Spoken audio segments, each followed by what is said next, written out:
Ngapain tuh lu kelas? Ini lagi buka Twitter, X maksudnya, lagi viral soal perumahan di PIK. Pik yang Pantai Indah Kapuk itu. Iya, Oh emang kenapa tuh perumahan? ini di PIK kan semacam ada pemisahan gitu antara perumahan-perumahan baru yang eksklusif, kan dibangun tuh besar-besaran di sana, perumahan-perumahan yang bagus dan mahal dengan warga-warga aslinya gitu. Sampai katanya ditembokin antar warga tersebut. Jadi emang benar-benar ada dipisahin gitu antara dua warga itu.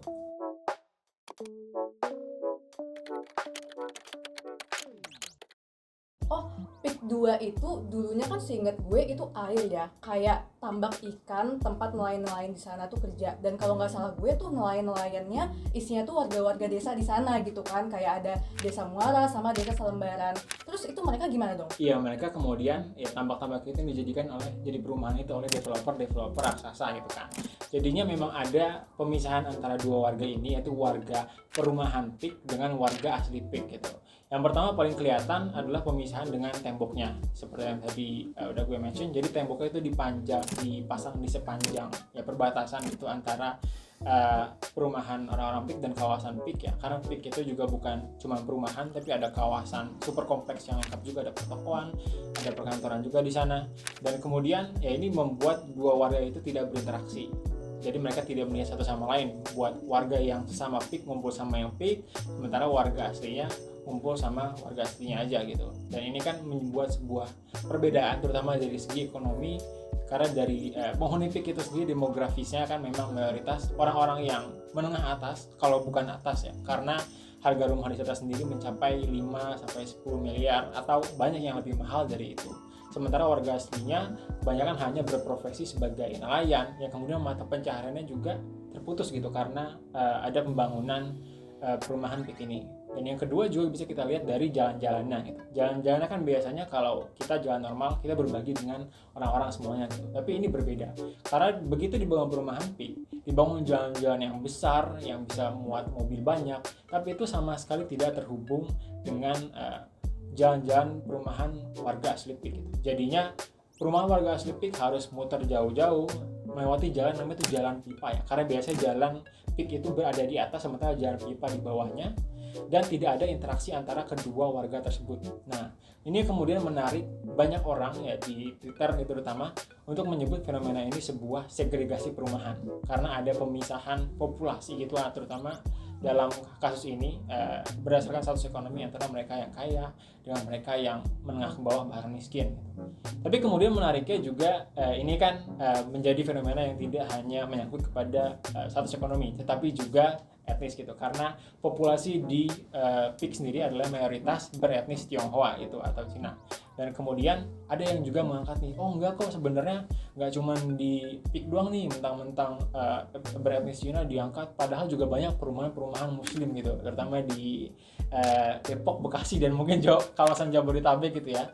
Yang kemudian juga sebenarnya menjadi menghasilkan segregasi sendiri, cuman pembatasnya beda gitu, yakni ini barrier untuk masuknya adalah agama. Yang kemudian kalau menurut beberapa orang lebih parah nih, berarti kan agama nih benar-benar sara mainnya. Sementara kalau PIK itu dia cuma tergantung ya lu punya duit 10 miliar atau enggak. Tapi menurut gue sih sama aja gitu ya. Pada akhirnya ini merupakan suatu praktik exclusionary ya. Dia melakukan eksklusi terhadap orang-orang berdasarkan standar tertentu. Gimana kemudian antara orang perumahan dengan orang non perumahan ditembok agar tidak berinteraksi, dan mereka diklasifikasikan berdasarkan kelas-kelas tertentu, baik itu sara maupun kelas ekonomi. Nah, fenomena segregasi perumahan ini bisa kita lihat dari berbagai sisi ya, bisa dari segi tata kota, keadilan sosial dan lain sebagainya. Tapi di konteks soal experience kali ini kayaknya kita pengen coba bahas dari segi nation building. Nation building? Tapi kelas nation building itu bukannya makro banget ya, dan kayak apa kaitannya gitu perumahan sama nation building?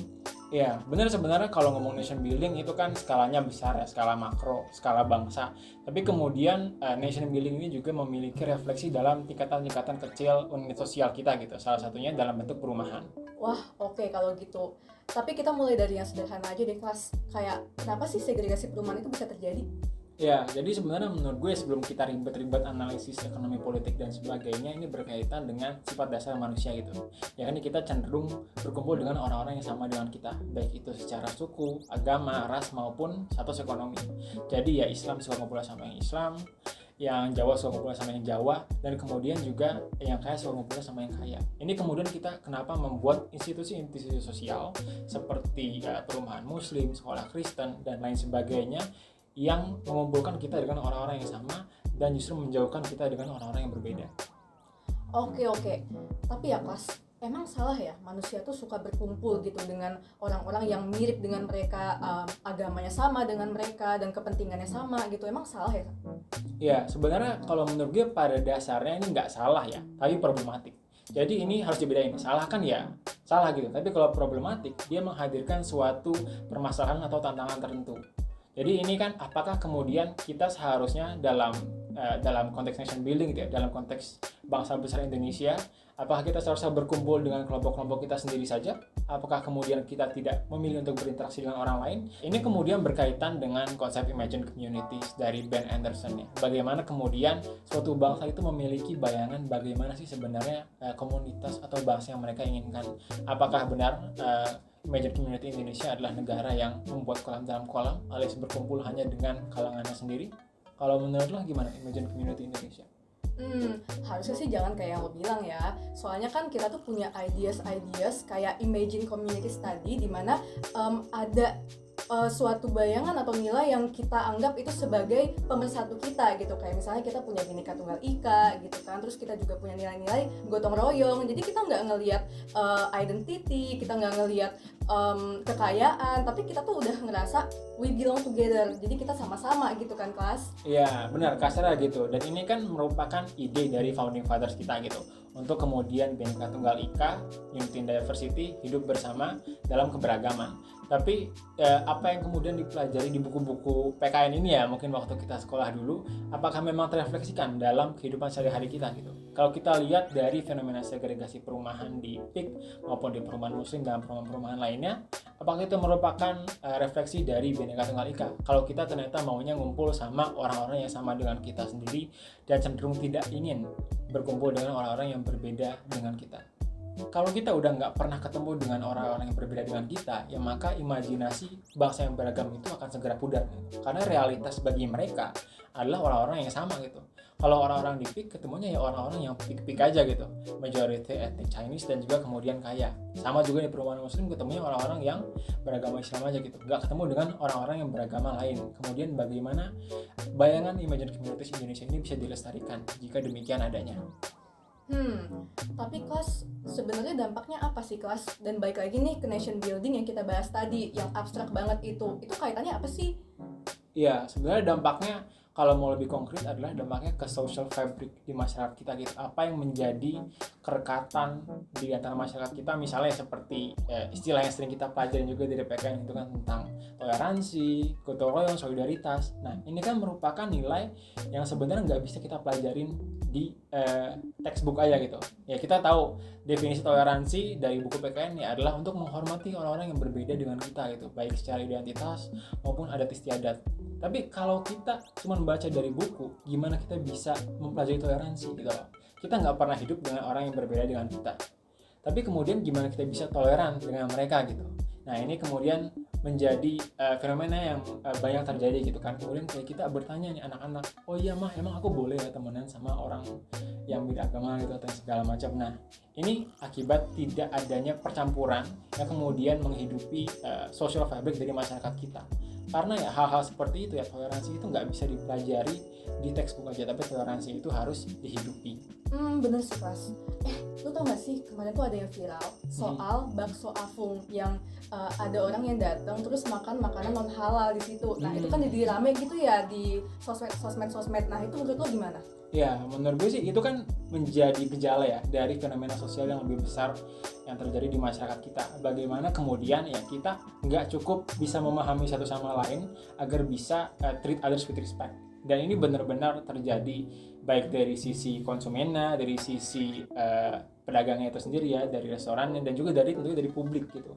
Karena ini ditanggapinya menurut gue agak dengan cara yang berlebihan gitu. Padahal kalau kita bisa kemudian lebih memahami kira-kira teman-teman kita yang Muslim itu gimana sih cara makannya, gimana sih teman-teman kita yang non Muslim suka makan makanan yang non halal juga dan bisa hidup bersama dengan itu bisa akan menjadi sesuatu yang lebih mudah diresolusikan ketimbang harus viral dan mendapat kecaman dari berbagai macam orang. Sama kayak solidaritas dan gotong royong juga, itu nggak akan bisa kita miliki kalau kita tidak berinteraksi satu sama lain. Gimana kita mau bersolidaritas kalau kita nggak pernah bikin acara bareng, 17-an bareng, atau berbagi makanan dengan tetangga kita. Yang ada justru kita cenderung untuk mengamati dari jauh gitu ya. Kita cuma ngeliatin aja nih orang-orang kayak gimana sih, tanpa pernah berinteraksi secara langsung. Nah, ini kemudian justru akan menghasilkan kepada suatu stigmatisasi ya cenderungnya, karena kita cuma melihat tanpa memahami. Nanti misalnya orang-orang yang berada di perumahan eksklusif ini yang melihat, oh iya orang-orang di warga asli itu hidupnya kumuh deh, hidupnya tidak beraturan deh, dan kemudian kalau ada di sekitar kita justru malah bikin kekacauan atau malah ganggu. Nah, ini kan menjadi suatu stigma yang muncul tanpa adanya pemahaman satu sama lain. Coba kalau misalnya ada interaksi antara dua populasi yang berbeda dari status ekonomi gitu kan, oh bisa paham ternyata ada kesulitan lapangan kerja loh di sini, ternyata ada problem ini gitu loh, yang kemudian bisa diselesaikan dengan solidaritas dan gotong royong bersama-sama gitu. Kemudian karena ya cenderungnya kita misalnya kalau sudah sering berinteraksi akan ingin bisa maju bersama-sama, tapi kemudian jika tidak ada interaksi, tidak ada pertukaran ide dan tidak ada kesepahaman, ya maka kita akan semakin jauh dari cita-cita Indonesia. Salah satunya yang bisa diwujudkan secara membahayakan ya oleh perumahan yang tersegregasi ini. Oke, jadi kan tadi udah dibahas nih banyak ya sama Ikhlas soal implikasi dari segregasi perumahan ini. Nah, sekarang kira-kira kebijakan apa sih yang diambil gitu untuk menangani segregasi ini? Iya, kalau menurut gue sih ini cukup tricky ya, karena kan ini di satu sisi kalau kita bicara rumah, ya rumah itu ruang privat gitu. Tapi kemudian ketika kita bicara perumahan, ini kan melihat ada interaksi antar orang gitu, antar keluarga, yang kemudian apalagi kalau super kompleks kayak PIK ini menjadi ya suatu kota sendiri gitu loh. Dan menurut gue kurang bijak kalau misalnya ini kita berikan sepenuhnya kepada aktor privat gitu ya, kayak pembangun dari PIK ini kan ada Agung Sedayu Group dan Salim Group gitu, tetapi harus ada peran pemerintah di dalamnya gitu untuk kemudian ya coba fostering interactions between different kind of people. Tapi gue sih bayangan terkait ini gimana ya, agak sulit gitu karena kan emang agak tricky. Kalau mungkin kita bisa belajar dari negara-negara lain, lo ada contoh yang menarik gak? Kebetulan nih kelas, gue tuh udah sempat lihat-lihat tentang segregasi perumahan ini di beberapa negara lain. Dan yang gue temuin ini, masing-masing negara itu ternyata berbanding terbalik banget nih, dan unik banget buat kita pelajarin. Nah, misalnya nih kayak di Amerika Serikat. Jadi di Amerika dulu tuh, setelah Perang Dunia Kedua, pemerintah itu ngasih pinjaman supaya warga Amerika Serikat itu juga bisa buat beli rumah. Nah, tapi ternyata kebijakan ini tuh sangat mengeksekusi warga kulit berwarna, kayak misalnya warga kulit hitam dan warga Latino, warga dengan warna kulit lainnya gitu. Jadi ini kebijakannya itu hanya buat warga kulit putih doang. Nah, akhirnya dengan kebijakan ini warga-warga di sana itu sangat tersegregasi. Jadi yang bisa punya rumah dan bisa mendapatkan keuntungan dari rumah itu cuma warga-warga kulit putih doang gitu. Nah, tapi sebenarnya ada sih langkah-langkah yang diambil oleh pemerintah Amerika Serikat. Nah, misalnya itu kayak memberikan bantuan buat secara spesifik terhadap orang-orang kulit berwarna gitu, ataupun juga buat mendorong investasi di kawasan-kawasan yang secara historis itu menjadi kawasan yang terdisinvestasi gitu. Ya, tapi itu kan kebijakan yang baru dilakukan sekarang ini ya. Mungkin kalau yang dari dulu udah ada kebijakan yang kemudian mempromosikan keberagaman itu kayak dari Singapura, itu gimana? Bener kelas. Jadi kalau di Singapura ini cukup unik nih. Pemerintahnya itu mereka secara spesifik mengatur bagaimana tiap etnis-etnis itu berinteraksi. Nah, ini juga sebenarnya dipicu karena ada kenangan gelap gitu loh, di mana dulu tuh ada kerusuhan etnis. Nah, jadi di Singapura itu pemerintah itu bikin kebijakan di mana warga-warga itu buat tinggal di perumahan mereka itu diatur gitu loh di komposisi etnisnya. Jadi misalnya ada etnis Cina, ada etnis India, dan ada etnis-etnis lain seperti etnis Malay juga. Mereka untuk tinggal di perumahan itu harus berdasarkan komposisi itu gitu. Jadi memastikan di perumahan-perumahan itu gak ada warga yang cuman mayoritas doang gitu. Misalnya kayak di perumahan itu cuman Cina doang misalnya, atau warga Malay doang. Jadi memastikan mereka itu juga saling berinteraksi sehingga mereka punya trust, mereka nggak ada perasaan kayak etnis lain nih kita nggak usah berinteraksi sama mereka, itu enggak gitu. Nah, akhirnya ini memperkecil segregasi di Singapura gitu. Nah, ya itu kan kebijakan yang udah dibikin dari dulu ya, kalau nggak salah namanya Ethnic Integration Policy ya. Benar. Ya, menarik, 2 studi kasus negara yang lu angkat tadi, Singapura dan Amerika Serikat, dan dua-duanya ada approach yang berbeda ya terhadap kebijakan untuk isu keberagaman ini di antara populasinya. Nah, tapi kayaknya di antara keduanya ini nggak ada yang bisa dikupas gitu ya di Indonesia, karena kan ada konteksnya masing-masing. Kira-kira kalau kebijakan gimana kita? Gimana ya kelas? Kayaknya berat ya buat kita, soalnya ini kita fresh graduate gitu ya. Iya, cuman kita Demon Five aja ngomongin Iya. hal-hal kayak gini. Tapi kalau hemat gue sih, pemerintah itu paling enggak bisa menghadirkan ruang-ruang yang tanda kutip sekuler, itu alias dia tidak memiliki kecenderungan identitas atau kelompok tertentu. Ya, ini contohnya bisa kita lihat misalnya kalau dalam sekolah itu kan ada sekolah-sekolah negeri gitu kan. Nah, sekolah-sekolah negeri ini kan dia tidak merupakan sekolah agama atau condong kepada etnis tertentu, dia merupakan ruang publik, sarana institusi publik yang kemudian bisa semua murid dari berbagai latar belakang, suku, agama, dan status ekonomi itu bisa kemudian belajar bersama-sama dan mengenal satu sama lain. Tapi kan kalau kita bicara perumahan, ya ini agak tricky ya. Gua nggak yakin apakah bisa dibikin perumahan publik, tapi ada kebijakan yang harusnya dicoba dibuat oleh pemerintah untuk membuat perumahan-perumahan itu tidak kemudian dibiarkan sendiri maunya mereka gimana, ya kemudian cenderung untuk menghasilkan perumahan-perumahan yang tersegregasi satu sama lain. Kira-kira kalau sekolah bisa dibikin udah cukup ideal nggak di Indonesia? Sekolah-sekolah sih kalau nggak salah gue ada ya sekolah-sekolah kayak sekolah Islam gitu ya. Tapi kalau sekolah negeri nih kelas, kalau nggak salah gue dengar-dengar juga ada sekolah negeri yang kayak spesifik gitu loh, kayak agama tertentu doang. Gimana tuh sekolahnya? Aduh, di mana ya?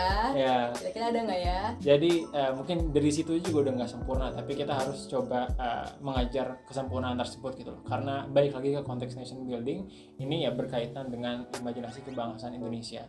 Ya, imajinasi kebangsaan Indonesia itu menurut gue adalah ya both observasi dan aspirasi gini ya. Jadi ini kan dulu bagaimana kemudian founding fathers kita melihat keberagaman itu sebagai fakta dari Indonesia. Oh, kita beragam secara etis, kita beragam secara agama. Tapi itu nggak berarti kemudian ini menjadi terwujud. Jadi kita bangsa yang hidup rukun dalam keberagaman. Ini juga menjadi aspirasi bahwa kita sebenarnya ingin bisa hidup damai bersama-sama. Kita bisa toleran, kita bisa menghormati sesama lain, dan kita juga bisa memahami satu sama lain. Nah, di antara observasi dan aspirasi ini ada yang namanya proses nation building. Inilah yang kemudian harus kita temukan dan harus dikembangkan gitu ya oleh pemerintah dan kita juga sebagai masyarakat Indonesia untuk bisa kemudian hidup berdampingan satu sama lain.